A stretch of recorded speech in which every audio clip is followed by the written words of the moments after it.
Bro, Oh, anong tawag kapag nabulok na yung katawan ni Jollibee at nangangain na ng tao? zombie.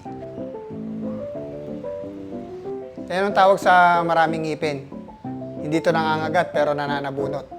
Suklay. E anong sabi ng bulkan sa kapwa niya bulkan? I love you. Yan ang sabi ng lindol matapos magulat yung mga tao. Sorry, it's my fault.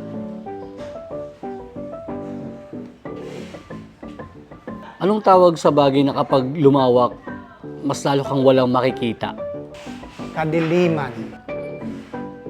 Pwede ring congressman. Eh, mas marami kang kita yun, di ba? Sabi nga nila. Tumakbo kaya tayo? Tara, Game? Game. Tara! game!